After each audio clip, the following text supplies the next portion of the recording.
Alors, autour de l'articulation scapulo-fémorale, les muscles s'organisent en 4 groupes. Un groupe latéral, un groupe postérieur, un groupe médial et un groupe antérieur. Le groupe latéral se constitue par un seul muscle, c'est le muscle deltoïde,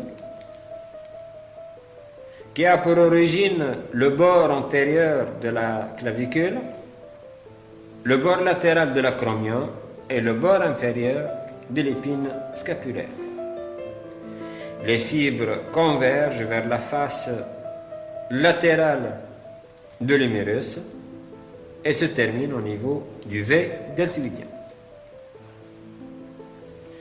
Le groupe postérieur se constitue par le muscle supraépineux ayant pour origine la fosse supraépineuse, sous-croise l'acromion et l'articulation clédo-acromiale et se termine sur le sommet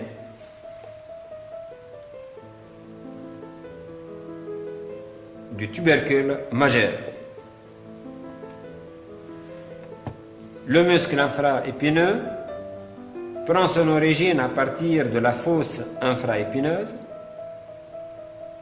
et se termine dans la région moyenne du tubercule majeur.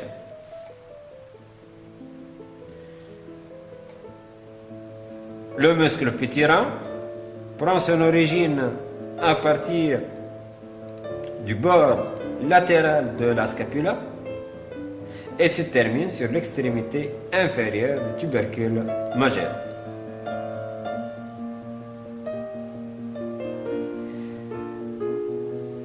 Le muscle grand rond prend son origine à partir de la face postérieure et le bord latéral de la scapula et se termine sur la lèvre médiale du sillon intertuberculaire.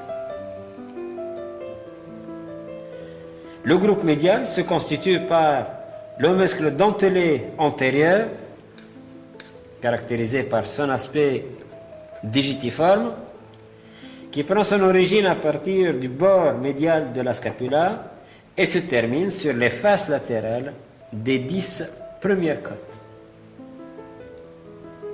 Le muscle subscapulaire prend son origine à partir de la fosse subscapulaire et se termine à lui seul sur le tubercule mineur.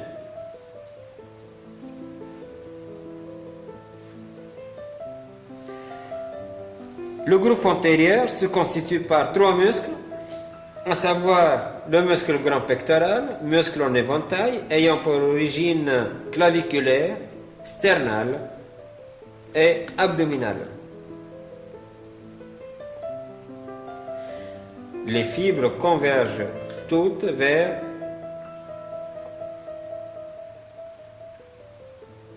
le versant ou la lèvre latérale du sillon intertuberculaire. Le muscle petit pectoral prend son origine à partir des faces antérolatérales des 4 premières côtes. Les fibres convergent vers le processus coracoïde et se terminent sur l'extrémité antérieure de ce processus. Le muscle subclavier prend son origine à partir de la face inférieure de la clavicule et se termine sur la face latérale de l'articulation sternoclaviculaire et la première incisure costale. Les muscles du bras s'organisent en 2 loges, une loge antérieure par rapport à l'humérus et une loge postérieure. La loge antérieure se constitue par le muscle biceps brachial, ayant pour origine le processus coracoïde et le tubercule supraglénoïdal. Le chef-flanc donc prend son origine à partir du tubercule supraglénoïdal, glisse dans le sillon intertuberculaire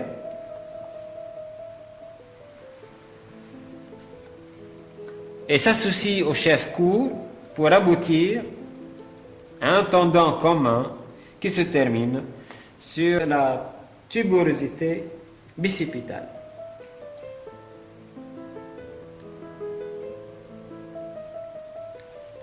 Le muscle brachial prend son origine à partir de la moitié inférieure de l'humérus des faces médiale et latérale et se termine sur le processus coracoïde au niveau de sa face antérieure. Le muscle coracobrachial prend son origine à partir de la face médiale de l'humérus, à son milieu, et se termine sur le processus coracoïde, entre le biceps et le petit pectoral. La loge postérieure est constituée par le muscle triceps brachial,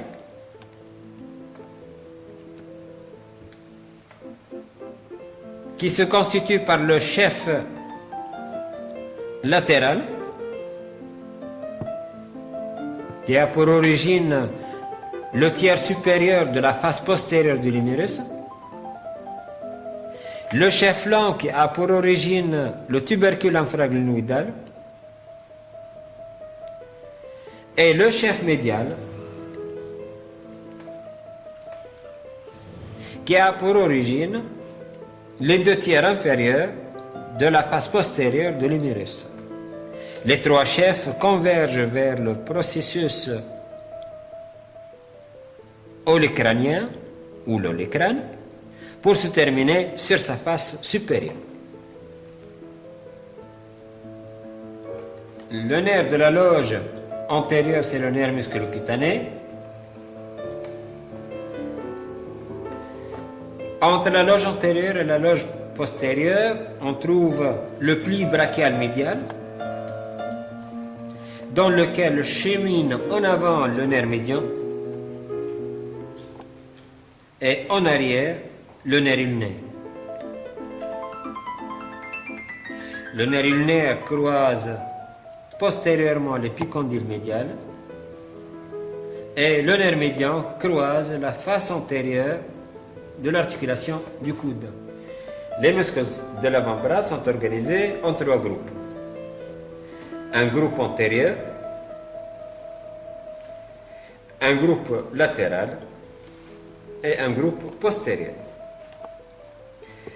Le groupe antérieur a pour origine principale l'épicondyle médial et il est organisé en deux plans, un plan superficiel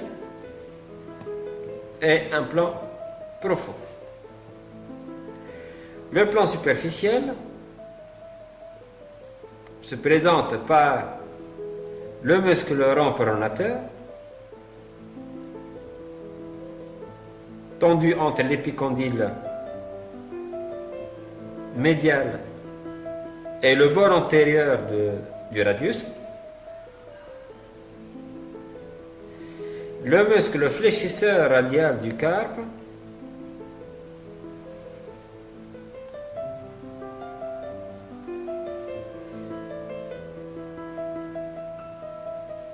tendu entre l'épicondyle médial et la face antérieure du deuxième métacarpien.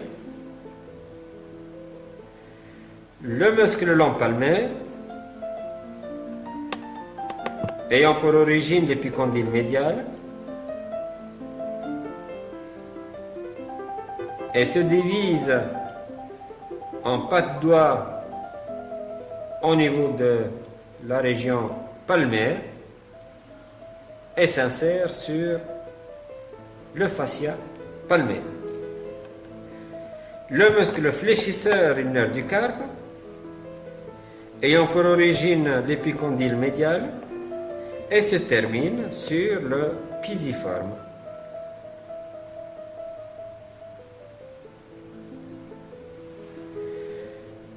Le plan profond se constitue par le muscle carré pronateur, le muscle long fléchisseur du pouce et le muscle fléchisseur commun des doigts, recouvert par le muscle fléchisseur superficiel des doigts. Le muscle fléchisseur superficiel des doigts prend son origine à partir de l'épicondyle médial, du processus cornoïde de l'ulna et de la face antérieure du radius, présentant une arcade sous laquelle passe le nerf médian. Le groupe latéral se constitue par le muscle brachioradial qui a pour origine le bord latéral de l'humérus et qui se termine sur la face latérale du processus styloïde radial.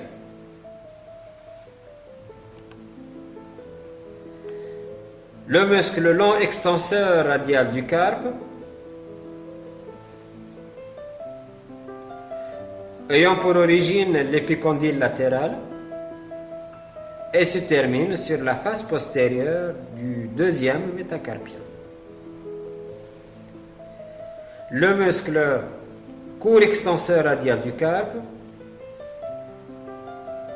prend son origine à partir de l'épicondyle latéral et se termine sur la face postérieure du troisième métacarpien.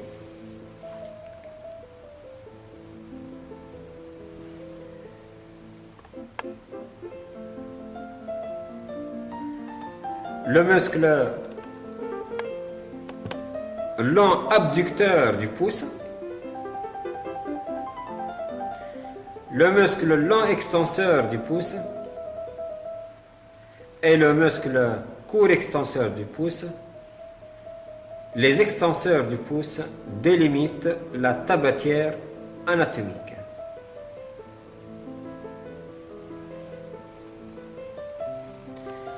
La loge postérieure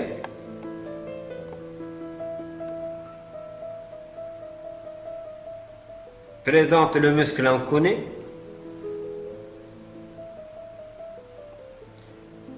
le muscle extenseur du petit doigt et le groupe des muscles extenseurs communs des doigts. Par une vue antérieure des muscles